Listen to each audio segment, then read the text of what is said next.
Ladies and gentlemen, welcome back to another video with Swaggle Haas. And in this video, we're taking a look at Go Collect's hottest trending comics for the week of July 23rd. Now, for those who don't know, Go Collect puts out a bi-weekly article that switches between hottest comics and trending comics. This week, we're taking a look at trending comics, which is a more curated list of books that are really starting to move in the market. But before we get into the video, if you guys could drop me a like or comment or subscribe if you're enjoying the content, help support the channel, doing those things, I would appreciate it. But let's get into this article here today. Of course, it's Monday, guys. I'm back from San Diego Comic-Con. I'm going to have a lot of great Comic-Con content to talk about this week, but let's talk about the trending books first. This is a list that is always written by Matt Tuck. I'll put a link in the description if you guys want to do your own reading, but let's break it down for you here today. And coming in here at the number 5 spot, if I can actually get my mouse to highlight it, is actually going to be Invincible Iron Man number 9, new to the list, sitting in the 71st slot. And what is the significance of this? Well, of course, this would be a book that came out in 2016 and would feature the first full appearance of Riri Williams' Ironheart. Now, this book by Brian Michael Bendis, of course, is hot due to the fact that we know that we have Riri Williams' Ironheart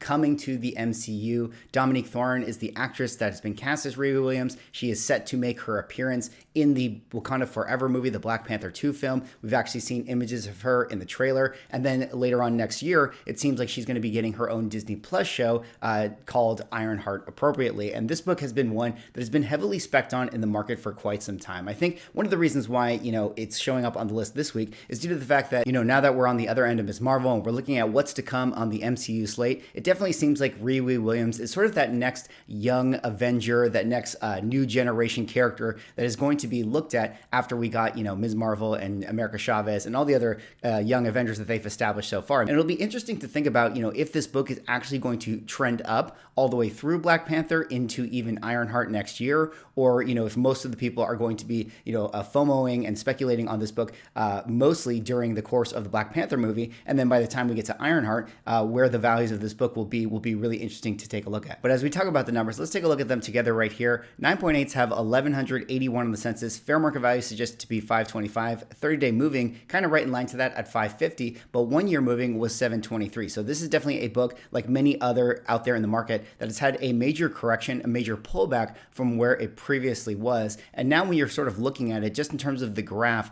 it feels like this might be a better entry point to get in on this book if you're someone who thinks that this could have legs going in the long term. I mean, as you can see, this was a book that, sat around that $200 price point in 2019. We would have got the announcement of Riri Williams right around 2020, where this book shot up to 364. Then everybody was speculating on this thing, shooting all the way up to 700. Now kind of where we are, at that 500 range, maybe people are thinking that this is a pretty decent entry level into this book if we think that Riri Williams could be a major character in the MCU moving forward. I'd say $500 at the 9.8 grade for a modern is probably on the pricier side, but not unheard of if we think that this character has legs for the future. And of course, because it's a 2016 book, not going to see it slab too often at the low grade, but typically speaking, when you go into eBay looking for raw copies of this thing, you can find them being sold around that $175 to $225 level or so. All right, let's go on now to the fourth hottest trending comic of the week. And the fourth hottest trending comic of the week is one that is really, really fun to talk about. This one, of course, is one of my all-time favorite books, Iron Man number 1, new to the list, now sitting in the 96th slot. And what is the significance of this? Well, of course, this is a book written by Gene Colan that came out in 1968. It would be the big premiere issue, the Silver Age Grail of Invincible Iron Man number 1, that would feature that amazing blue and purple cover. Now, a little bit surprising to think about how this book has fallen off of the top 100, but anytime a Silver Age book is on the top 100 list, it definitely goes to show you that this is a book that is highly desired, highly bought and sold in the market. I mean, at any given time of the top 100, maybe you're going to have 10 to 20 Silver Age books or so, depending on, what's moving in the market. So Invincible Iron Man for a Silver Age book is always moving, always desired. And now that it's back on this list, it's probably due to the fact that, like I mentioned with Riri Williams, people are starting to think like maybe we're going to get a Robert Downey Jr. cameo in the Ironheart show sometime next year. So, how people do, when they get Riri Williams and Black Panther, they start thinking about her, they start going down the rabbit hole, the speculation brain takes over, and then people are starting to think that Robert Downey Jr.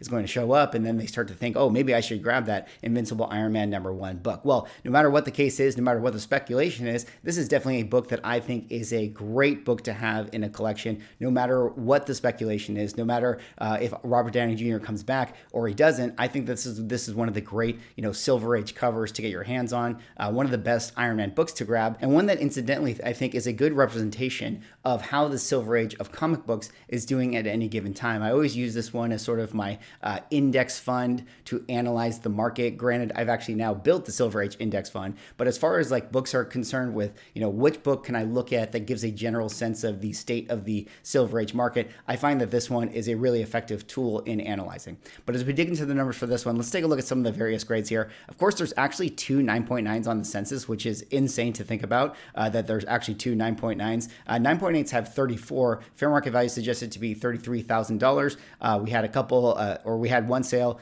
in the last 90 days sitting around that $28,000 range. 9.6s, 90 on the census, 11K. Go down here to more the mid-grade level, which is like what I like to always look at. 8.0s have 518 on the census. Fair market value is 1,400. 1 year moving is 1,700, but 30-day moving is 1,400. So you can see that even a book like this is a good representation to see that, kind of identifies what the market has done, where it had slowly increase over many, many, many years. 2021 had a big lift to the prices. And then, in these last couple of months, we've had that little bit of a pullback, a little bit of a correction, but we're still sitting a lot higher than where we were at in 2020, which is a good indication that we've had that correction. But generally speaking, it's a healthy correction for, this book in the market. 4.0s typically sell around the $500 range. 2.0s typically sell around that $400 range. And I would say that that's pretty accurate, because when I go into eBay looking for raw copies of this thing, I think you're going to have a hard time finding this thing priced for any less than $400 or so, even at the lowest grade you can find. All right, let's move on now to the third hottest trending comic of the week. And the third hottest trending comic of the week is one that is really cool to talk about, one that I think makes a lot of sense as to why it is starting to trend this week. But this one, of course, is Venom #3, up 33 spots, now sitting in the 37th slot. And what is the significance of this? Well, of course, this is a book that came out in 2018, written by Donny Cates, and would feature the first appearance of the character known as Null. Now, as Matt points out in the article, we have, of course, got Thor, Love and Thunder, we got Gore the God Butcher, and of course, you guys know, Gore's the God Butcher's Necro Sword is actually a blade that belongs to Null. Gore is actually connected to Null and the symbiote universe. Now, it wasn't actually inferred in Thor, Love and Thunder that Null actually exists. They just didn't really explain where the sword actually came from, but that didn't stop comic readers and speculators to start to think that maybe this is going to lead to a plot later on down the line through either the Sonyverse or maybe a tie-in to the MCU, that we might in fact get Null as a big bad in an event movie sometime down the line. And because of all these touch points and all these connections, that's got a lot of comic book buyers out there in the market looking for the Venom 3 book once again. And in my personal opinion, I actually do think that this is a really great book for the long term. I do think that maybe, if not in the near future, there's going to be a point sometime in the distant future where we will get a film or something utilizing Null. It seems like Null is too important to the Venom universe to not eventually explore. And as we dig into the numbers for this one, let's take a look at some of the values here. This one is interesting to talk about. 9.8s, we have 3,790 on the census. Fair market value suggested to be 325. 1 year moving was 319. 30-day moving is 321. But this is a book that had a pretty big shoot up due to the fact that we were mostly going to get the King in Black comic book event. And that had a lot of people excited about this one because we were actually getting, some comic book speculation. You can see that actually in 2020, this was a book that was selling at kind of that $400 level, that $415 level when we had the King in Black event. After the event, this book has cooled off quite a bit, kind of more selling right in line to that $300 level. And I think that's one of the reasons why, now people are really starting to be attracted to this thing, where the floor seems to be pretty firm with this one. You can see that it's traded sideways for the better part of, a year and a half or so. And now, due to the fact that we have these, touch points to Thor, Love and Thunder, people are thinking like, hey, this might be a good entry point back into this book. Still a great key, even outside of the fact that it could relate to, the MCU or Sonyverse down the line. I mean, I do think that this Venom run is considered one of the best Venom runs there's ever been. So I think that this is still a great book to own, even outside of all this movie spec. And then, of course, down here at the low grade, 2018 book, not going to see it slabbed too often, but typically speaking, when you go into eBay looking for raw copies, you can find them being sold around that $100 $250 range or so. All right, let's move on now to the second hottest trending comic of the week. And the second hottest trending comic of the week is a funny one to talk about because it's also going to connect to the hottest trending comic of the week. And I think I just kind of gave away what the hottest trending comic of the week is going to be with that comment. But this one right here is Uncanny X-Men annual number 14, up 22 spots, now sitting in the 47th slot. And what is the significance of this? Well, of course, this is the book by Chris Claremont that came out in 1990 and would feature the first appearance of Gambit, or the second appearance of Gambit, or the first cameo appearance of Gambit, or the first full appearance of Gambit. I don't know how you want to quantify it, but this is a book that features Gambit and presumably is his first appearance, a book that has sort of emerged recently as being the maybe go-to book if you're someone who wants to own the first appearance of Gambit, even more than that of Uncanny X-Men number 266. But, this book has been shooting up steadily over the course of the last year or so as it's been gaining momentum and gaining traction out there in the market. It is really interesting to break down this book in comparison to 266 due to the fact that this one chronologically actually takes place after 266, yet publication-wise actually came out before 266. So it does sort of beg the question, like when we talk about first appearances, are we just talking about first publication versus first in-story continuity? How do we actually want to define first appearance? Because, even when we analyze the cover of X-Men 266, the cover itself actually says, "Enter the mutant called Gambit," which you would think that at least, in the, Marvel side of things, they wouldn't have put "Enter the mutant called Gambit" if, in fact, they thought that this wasn't going to be the first time we introduce this character. So there are rumors that the publication order got messed up and that this one actually came to market before X-Men 266, and ironically that's now made this Gambit's first appearance, but it is really interesting to think about that. Either way, both books are really, really great. A lot of people are eagerly anticipating the mutants coming to the MCU. I think a lot of people are thinking that, when we get X-Men 97, we will definitely and most likely see the character of Gambit make his appearance in that.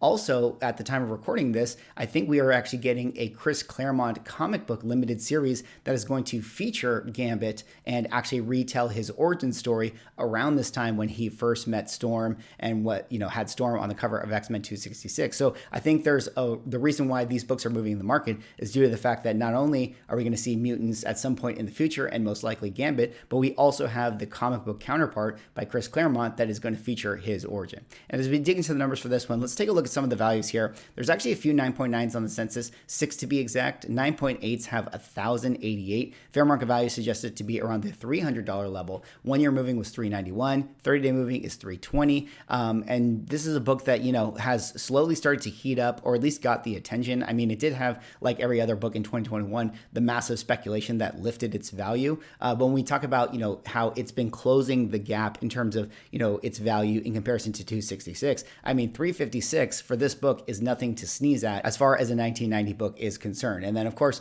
1990 book, not going to see it slabbed to the low grade, but typically speaking, when you go into eBay looking for raw copies of this thing, I mean, there's quite a few out there, but I would say that you can find them being sold anywhere from that 40 to 50 to 60 to maybe even $80 or $90 range, depending on the deal and depending on the grade. All right, well, let's move it along to the hottest trending comic of the week. And the hottest trending comic of the week is one that, of course, I was inferring to. And this one, of course, is Uncanny X-Men number 266, up 14 spots, now sitting in the 11th slot. And what is the significance of this? Well, of course, this would be the book also written by Chris Claremont that came out also in 1990 that would feature the first cover appearance of the character known as Gambit and maybe be identified as the second appearance of Gambit, or maybe you would want to call it the first full appearance of the character known as Gambit, but for the longest time in the market has been the go-to book to own for the character of Gambit. And as we dig into the numbers for this one, let's take a look at some of the values here. 9.9s, there's actually 15 on the census, but let's take a look at the 9.8s. 9.8, there's actually 3,190. Fair market value suggested to be 800. 1 year moving was 947, almost pushing that $1,000 range. 30-day moving is 844. So this is a book that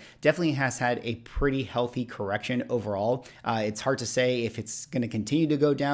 No way to really know, but you can see here in 2020, this book was a $360 book, shot up massively to around the $1,200 range, and has really been dropping off quite a bit to where we are now at the $850 range. Hard to know if it's going to go lower from here, but as far as where it was and where it is now, definitely seems like a good time to buy into this thing, especially if I'm somebody who wants to compare this book to, say, New Mutants 98. Like if I think about tier of character, I do think that Deadpool is more popular than Gambit, but I do also feel like there was a time where Gambit could have been as popular as Deadpool. And if I'm thinking that this book is half as valuable as the Deadpool one, I do think that there is a lot more upside potential for this book overall to maybe not necessarily be one-to-one with New Mutants 98, but certainly could rival that of New Mutants 98. So $800 doesn't seem like a bad entry point into this book if I'm bullish on the character in the future. Then, of course, like the annual book, it's a 1990. Not going to see it slabbed too often at the low grade, although it is popular enough to where there are some mid-grade and low-grade levels of this book, which, funny enough, actually sell for less than raw copies at the same thing due to the fact that there's so many out there. But if you're somebody who wants to buy this book and you just want to find a raw copy on eBay, you're looking to spend probably around that $150 range or so, depending on the deal, depending on the grade. I mean, I've seen a couple live auctions slip for even less than that. Maybe you can get one at 120, depending on, when the bid ends. Maybe you can sneak that bid, in the middle of the night. Sometimes you actually get those opportunities. Anyways, that's all for this video. Those were Go Collect's hottest trending comics for the week. Let me know what you guys think. Do you guys have any of these books? Drop me a like, comment, subscribe if you're enjoying the content, and we'll see you in the next video.